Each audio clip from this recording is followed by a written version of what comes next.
Your personality. Successful बनने के लिए सबसे जरूरी क्या होता है?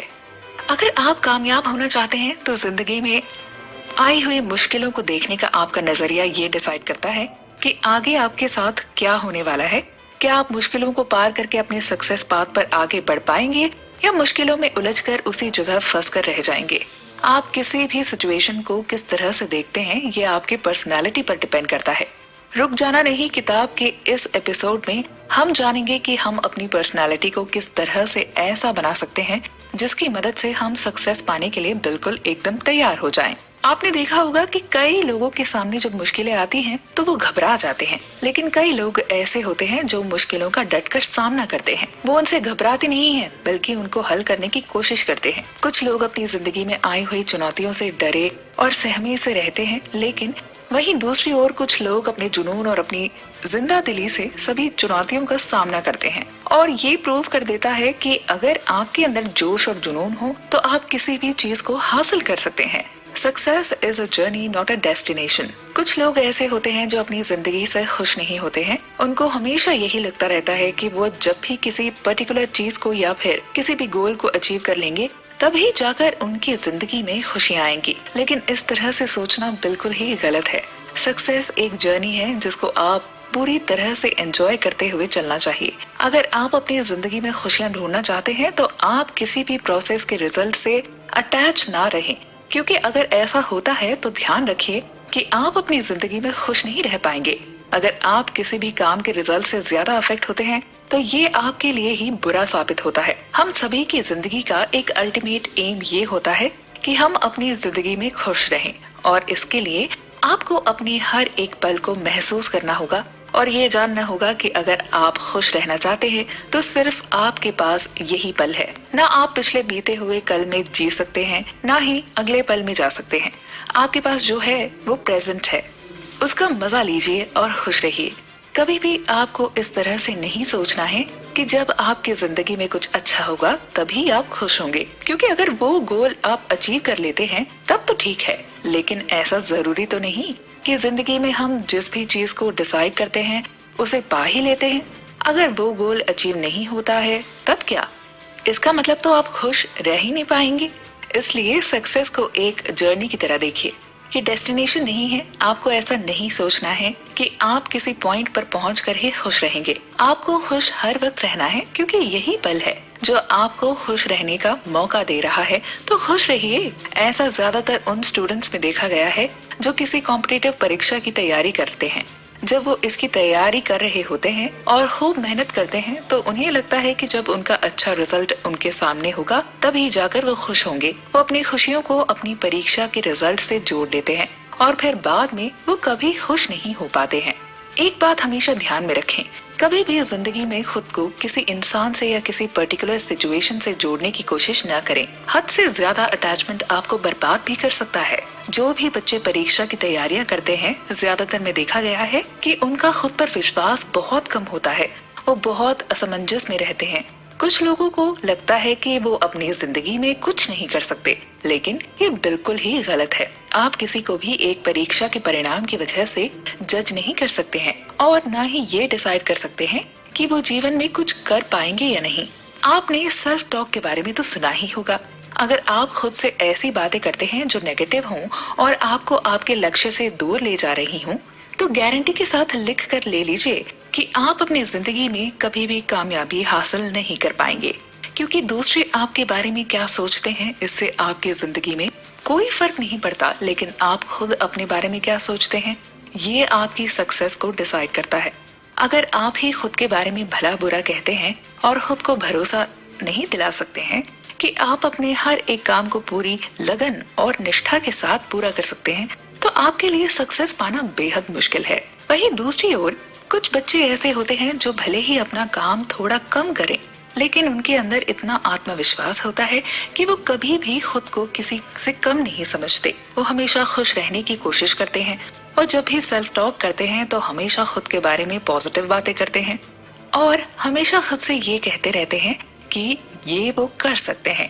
उनकी थिंकिंग ऐसी नहीं होती कि वो अपनी खुशियों को किसी भी रिजल्ट से अटैच करें। अगर आप अपनी खुशियों को किसी भी रिजल्ट से जोड़ते हैं तो आप कभी भी खुश नहीं रह सकते। इसलिए इस बात का ध्यान रखें कि जब भी आप सेल्फ टॉक करें तो ध्यान से करें और कभी भी खुद के बारे में गलत ना बोलें। आप जो सोचते हैं वो आप बन जाते हैं। जो आप बनना चाहते हैं वही सोचें और अपनी सक्सेस का रास्ता खुद बनाएं। खुद को पहचानें। इस दुनिया में जितने भी लोग मौजूद हैं, क्या उनकी पर्सनालिटी एक जैसी है? नहीं ना। इस दुनिया में जो भी लोग हैं वो सभी यूनिक है। सभी में कुछ न कुछ अलग ट्रेट्स मौजूद होते हैं। एक इंसान में कुछ न कुछ विशेषताएं और कुछ कमियां होती हैं। अब बात ये है कि क्या आप अपनी विशेषताएं और कमियों को अच्छी तरह से पहचानते हैं? क्या आप खुद को पहचानते हैं? ये सवाल करना बेहद जरूरी है। अगर आप खुद को ही नहीं समझते हैं तो अपनी जिंदगी के हर फेज में कंफ्यूजन से भरे हुए रहेंगे, जिसका असर आपकी सक्सेस पर पड़ता है। ये तय है कि हमारी कमियां या खूबियां समय के साथ बदलती रहती हैं और कुछ कोशिशों से आप अपनी कमियों और नुकसान पहुंचाने वाली आदतों से छुटकारा भी पा सकते हैं। अगर आप कोई अच्छी आदत डालना चाहते हैं तो सबसे पहले आपको अपनी बुरी आदतों को हटाना होगा, लेकिन इसके लिए खुद को पहचानना और खुद के प्रति एक समझ डेवलप करना बहुत जरूरी है। आजकल लोग एक दूसरे की तकलीफों को नहीं समझ पाते हैं और इसका सबसे बड़ा रीजन ये है कि लोग खुद को ही नहीं समझ पाते हैं, दूसरों को कैसे समझेंगे? Winners habits.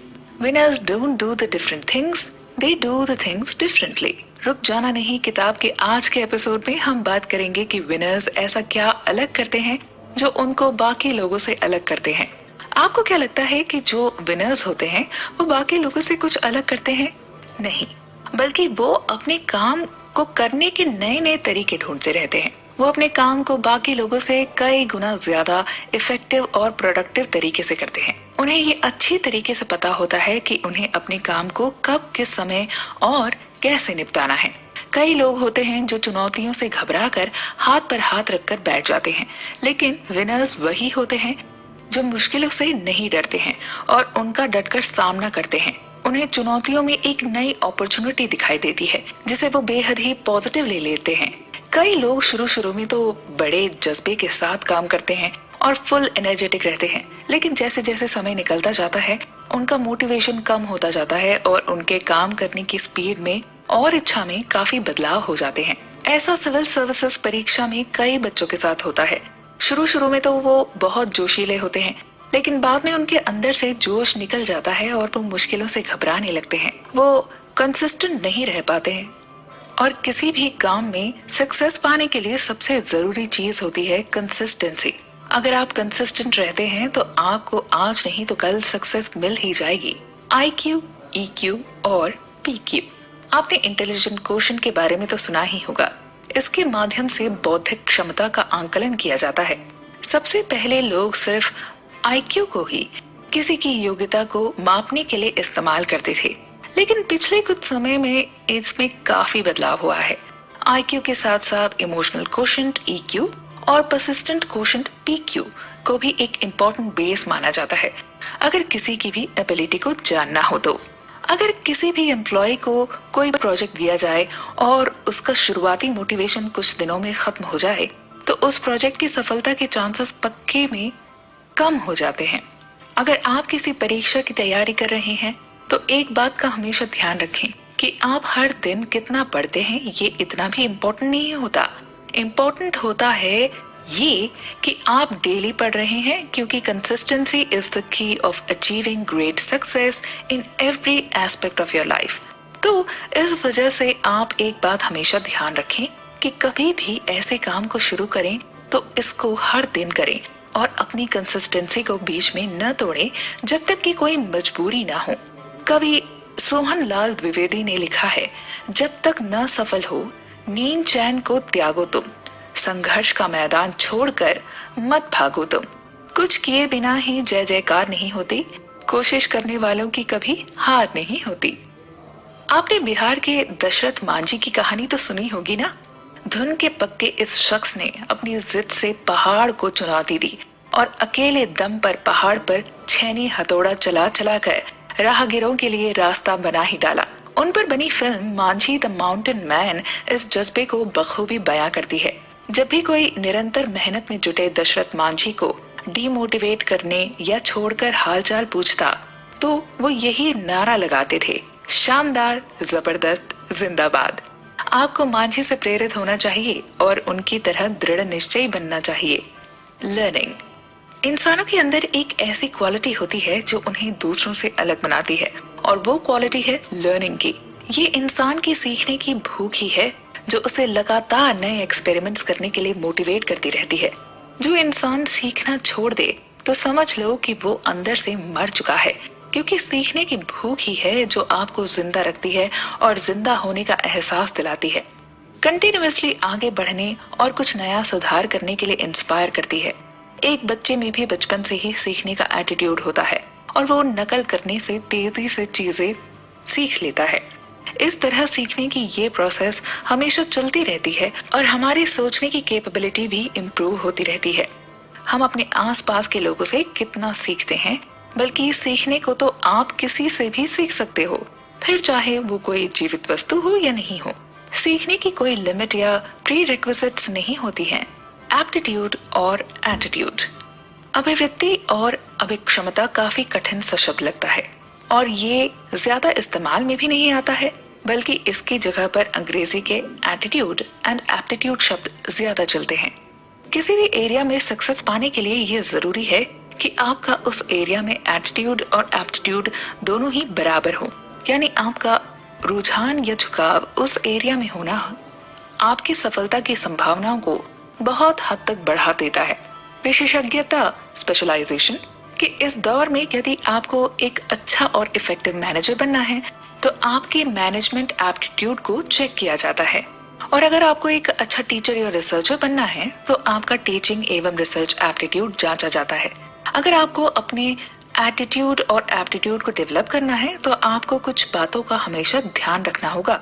देश दुनिया में और समाज में क्या चल रहा है, इसके बारे में आपको नॉलेज होनी चाहिए। आपको खुद को अपडेट रखना है। सोशल कंसर्न्स को अपनी लाइफ का एक इम्पोर्टेंट पार्ट मानकर चलें और जॉय ऑफ गिविंग को भी महसूस करें।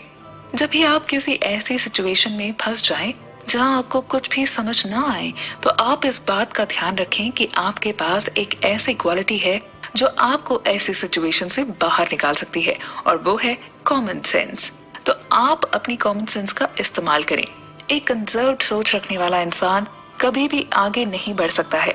आपको अपनी सोच ओपन रखना है। ओपन माइंडेड थिंकिंग आपको दूसरों से अलग बनाती है। अब हार्ड वर्क इज इररिप्लेसेबल।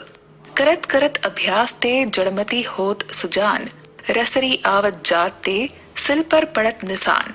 ये कहावत तो आपने सुनी ही होगी। बचपन से ही हम सुनते आए हैं कि मेहनत करने से ही जीवन में कुछ हासिल कर सकते हैं। अगर आप लगातार किसी भी काम की प्रैक्टिस करते हैं तो इससे आपकी स्किल्स और भी ज्यादा शार्प हो जाती हैं और आप बुद्धिमान बन सकते हैं। जिस तरह से एक रस्सी बार बार घिस घिस कर कुएं पर भी निशान कर देती है, उसी तरह अगर आप किसी भी काम को बार बार दोहराते जाते हैं तो उसमें एक्सपर्ट होना कोई भी मुश्किल काम नहीं है। इस बात में कोई दो राय नहीं है कि सफलता का कोई शॉर्टकट नहीं होता और लगातार कदम आगे बढ़ते रहने पर ही सफलता मिल सकती है। हार्ड वर्क का कोई और ऑप्शन नहीं है। अगर आपको अपनी लाइफ में कुछ अचीव करना है तो आपको हार्ड वर्क करनी ही पड़ेगी। अगर आप सोचें कि आपको हार्ड वर्क न करना पड़े और आप सक्सेस तक पहुंच भी जाएं, तो आप गलत सोच रहे हैं। चाहे आप स्टूडेंट हो, बिजनेसमैन हो, एम्प्लॉय हो, आपको हार्ड वर्क तो करना ही पड़ेगा। Develop your skills. आप अपनी स्किल्स कैसे डेवलप कर सकते हैं? यूँ तो सभी लोगों की एबिलिटीज अलग अलग होती हैं और सभी के अंदर अलग अलग हैबिट्स और क्वालिटीज होती हैं, पर हम लोगों में डिफरेंस कैसे करते हैं? हम किसी भी इंसान को बाहर से देखकर ये अंदाजा नहीं लगा सकते कि वो किस काम के काबिल है या नहीं है। आप जब तक उसके स्किल्स को टेस्ट नहीं कर लेते तब तक आपका कोई हक नहीं बनता कि आप किसी भी इंसान को जज करें। इस बात का ध्यान रखें, हम किसी भी इंसान को बेहतर किस बेसिस पर बोलते हैं या उसे किस तरह से जज करना है, इसे कैसे डिसाइड किया जाता है, इसका पैमाना होता है उसकी पर्सनालिटी में छुपी हुई उसकी स्किल्स। मजे की बात यह है कि हम में से कोई भी थोड़ी मेहनत और लगन से अपनी स्किल्स को डेवलप कर सकता है। मैनेजमेंट में हम पढ़ते हैं कि मोटे तौर पर स्किल 3 तरह के होते हैं। 1 तकनीकी कौशल यानी टेक्निकल स्किल्स, 2 सामबौद्धिक या अवधारणात्मक कौशल यानी कि कॉन्सेप्चुअल स्किल, 3 मानवीय कौशल यानी ह्यूमन स्किल्स। यदि सिविल सेवा परीक्षा के नजरिए से एक सेंटेंस में इन तीनों स्किल्स का मतलब समझें तो हमारी जानकारी, रणनीति, अभ्यास, रिवीजन आदि टेक्निकल स्किल के अंडर में आते हैं। अनेक टॉपिक्स पर हमारी राय, समझ आदि कंसेप्चुअल स्किल के अंदर, और हमारा सीखने का जज्बा, एप्टीट्यूड और एटीट्यूड हमारे ह्यूमन स्किल के अंदर आएंगे। किसी की कम्युनिकेशन स्किल्स और इंटरपर्सनल स्किल्स भी उसके ह्यूमन स्किल्स में आएंगे। अपनी स्किल्स को लगातार ग्रो और अपग्रेड करते रहना उतना ही जरूरी है जितना कि अपने स्किल्स को डेवलप करना। अगर आप अपनी पर्सनालिटी को अट्रैक्टिव बनाना चाहते हैं और चाहते हैं कि सभी लोग आपकी रिस्पेक्ट करें, तो आपको अपने ऊपर काम करना पड़ेगा और उसके लिए आपको हार्ड वर्क करना पड़ेगा। हार्ड वर्क करने के अलावा आपके पास कोई और दूसरा ऑप्शन नहीं है। पॉजिटिव रहना है बेहद जरूरी। अक्सर लोगों का ये सवाल होता है कि हर वक्त पॉजिटिव कैसे रहें। हालांकि ये सवाल अपने आप में थोड़ा सा गलत है, क्योंकि कोई भी इंसान वो हर समय पॉजिटिव नहीं रह सकता, क्योंकि आखिर में सभी इंसान ही हैं और हमारी कई तरह की फीलिंग्स होती हैं। जिंदगी में कई बार ऐसी सिचुएशन आ जाती हैं जब आपको अपने आसपास कोई भी उम्मीद की किरण नहीं दिखाई देती है और इसी परिस्थिति में आप टूटने लगते हैं और आपके सोचने समझने की शक्ति भी ऑलमोस्ट खत्म हो जाती है। अब जब भी कभी ऐसे सिचुएशन आए तो आप क्या करेंगे? इन बातों को ध्यान में रखें और अपने जीवन में अप्लाई करने की कोशिश करें। एक, खुश रहें और दूसरों को भी खुश रखें। पढ़ाई को तनाव की तरह लेने के बजाय एंजॉय करें और भीतर से शांत रहें। एक शायर ने लिखा है, खुलूस दिल में जुबां पर मिठास रहने दो, ना खुद रहो ना किसी को उदास रहने दो। इसका मतलब है कि अपना बिहेवियर आपको ऐसा रखना चाहिए कि आपके आसपास जो भी हो वो उदास ना हो, बल्कि आपके साथ उसे पॉजिटिव और खुशी महसूस होनी चाहिए। 2, छोटी छोटी खुशियों को सेलिब्रेट करें। आप चाहे तो केक कट भी कर सकते हैं और आज की खुशी कल के लिए कभी न छोड़े। लेखक का कहने का मतलब ये है कि ऐसा बिहेवियर ना बनाएं कि मैं तो फला सफलता मिलने पर ही खुश होऊंगा या सेलिब्रेट करूंगा। ऐसे लोग बस यही सोचते रह जाते हैं और उनका जीवन निकल जाता है। आखिर में उनके पास पछताने के अलावा कुछ नहीं बचता है। जिंदा दिली बनी रहे, इसके लिए जरूरी है कि खुश रहने के लिए किसी मौके का इंतजार कतई ना करें। 3, किसी से मिलना मोटिवेशनल लगता है और किसी और इंसान से बात करके नेगेटिव फील होता है। आपको उन लोगों को अवॉइड करना चाहिए जो आपको नीचा दिखाने की कोशिश करते रहते हैं और आपका कॉन्फिडेंस डाउन करने में लगे रहते हैं। कोशिश करें कि पॉजिटिव सोच रखने वालों की संगति करें और नेगेटिविटी से भरपूर लोगों से एक दूरी बनाए रखें, यानी नकारात्मक लोगों से बेमतलब के झगड़ों में उलझे बगैर अपनी राह में सकारात्मक सोच के साथ आगे बढ़ते जाएं। 4, आपको अपनी कुछ हॉबीज डेवलप करनी चाहिए। आप अपनी फ्री टाइम में क्या करते हैं? आपको किसी काम में अपना इंटरेस्ट डेवलप करना चाहिए। हम में से हर किसी का रुझान और इंटरेस्ट अलग अलग हो सकते हैं। किसी को खेलना पसंद है तो किसी को नॉवल पढ़ना, किसी को योगा भाता है तो किसी को सिनेमा संगीत का शौक होता है। अपनी हॉबीज पर बहुत ज्यादा वक्त न भी इन्वेस्ट कर सके, पर दिन में 1-2 घंटा तो इन्हें दे ही सकते हैं। ये रुचियां व शौक न केवल आपको खुशी और सेटिस्फेक्शन देते हैं, बल्कि तरोताजा एहसास भी कराते हैं। पॉजिटिव बनाए रखने के लिए जरूरी है कि छोटी छोटी खुशियां सेलिब्रेट करें और छोटी छोटी बातों का तनाव न लें। इन सारी बातों को आप अपनी लाइफ में अप्लाई करके खुश। Be busy and organised. रुक जाना नहीं किताब के सारांश के इस एपिसोड में हम बात करेंगे 2 तरह के लोगों की।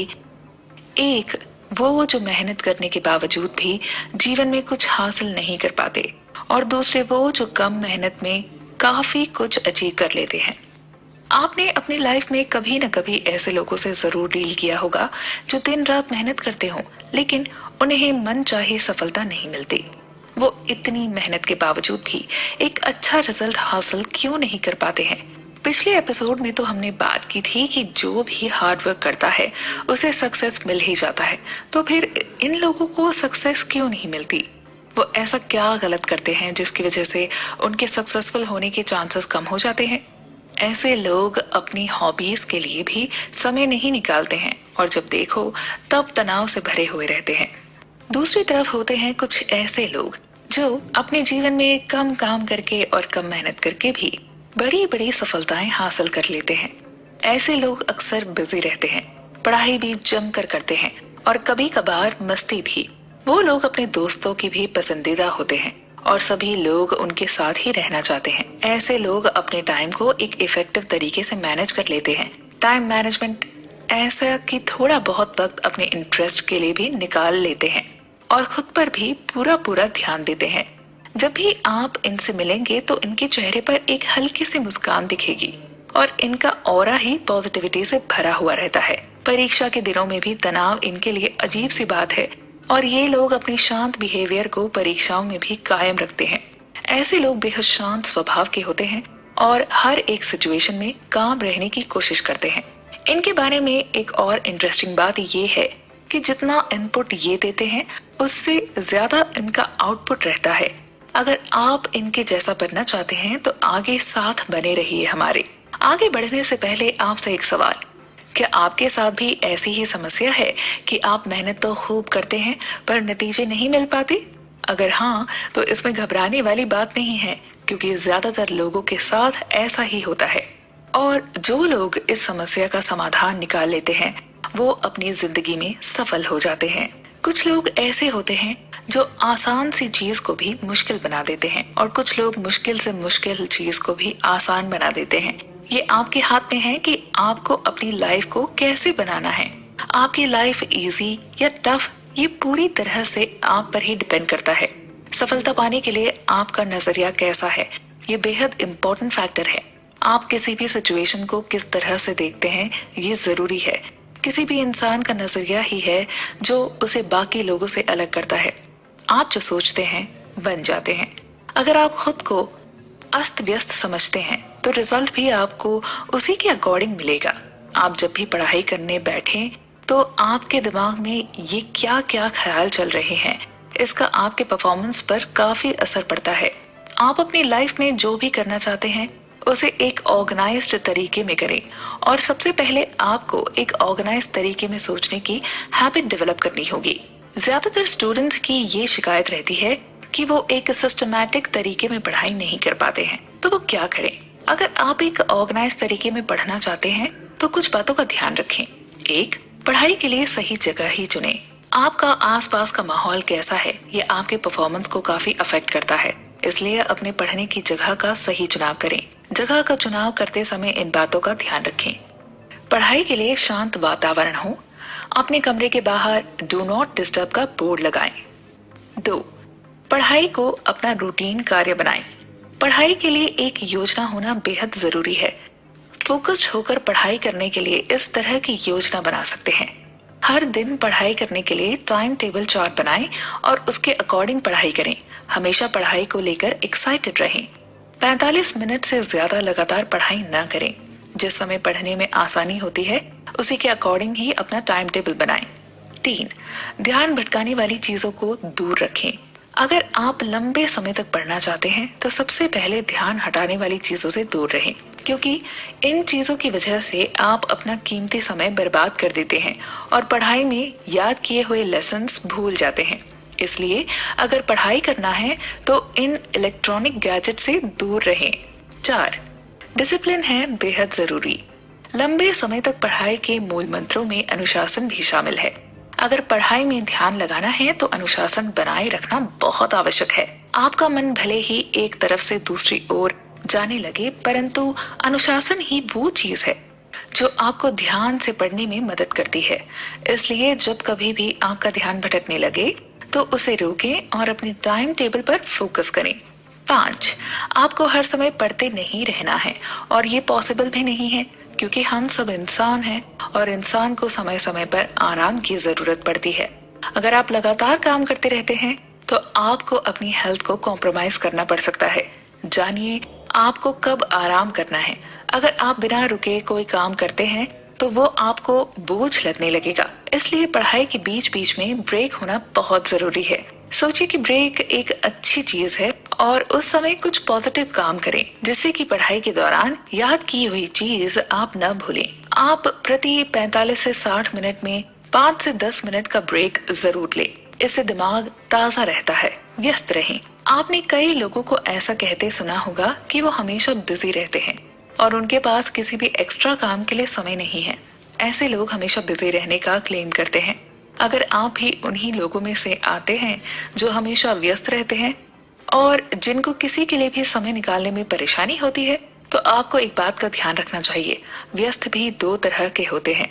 सबसे पहले आपको ये ऑब्जर्व करना है कि आप किस काम में बिजी हैं। खुद को ऑब्जर्व करें कि दिन भर आप क्या करते रहते हैं। अगर आप दिन भर उन कामों में व्यस्त रहते हैं जिनको करके आप अपने लक्ष्य के करीब जा रहे हैं, तो आप बिल्कुल सही रास्ते पर हैं। असल में व्यस्त रहना एक बात होती है और अस्त व्यस्त रहना दूसरी बात। सफल होने और साथ ही खुश रहने के लिए व्यस्त रहना बेहद जरूरी है, पर अस्त व्यस्त तरीके से व्यस्त रहना बिल्कुल भी जरूरी नहीं है। अगर आप दिन भर व्यस्त रहते हैं और रात को सोने से पहले अगर आपको सेटिस्फैक्शन महसूस होता है कि आपने दिन भर में कुछ अच्छा किया है,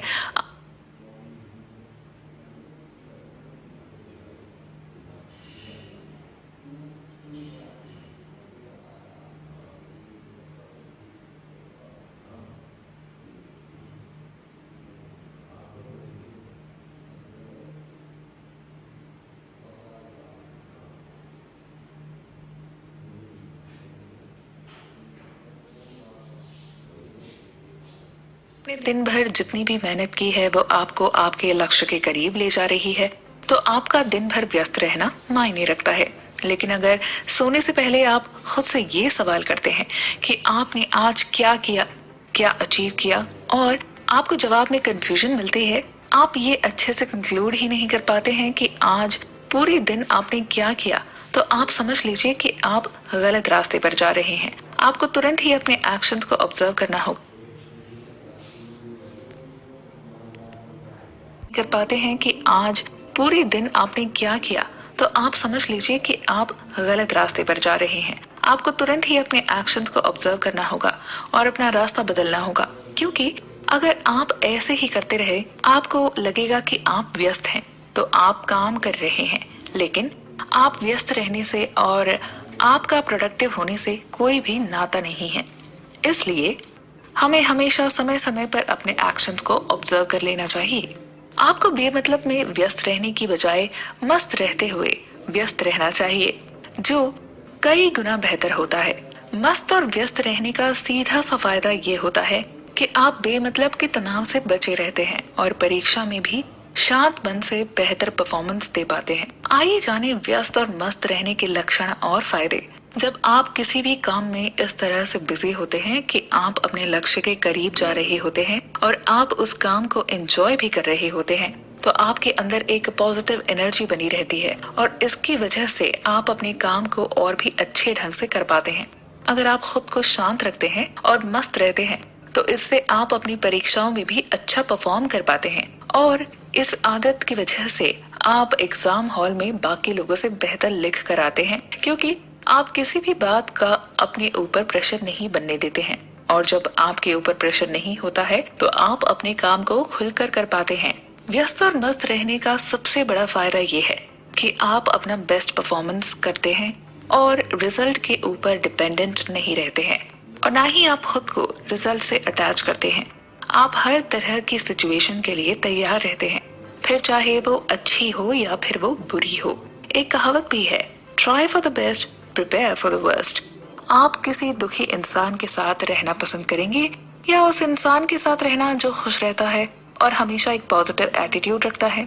आप अगर दूसरों को खुश रखना चाहते हैं, तो आपको भी खुश रहना होगा, क्योंकि आप खुद दुखी रहे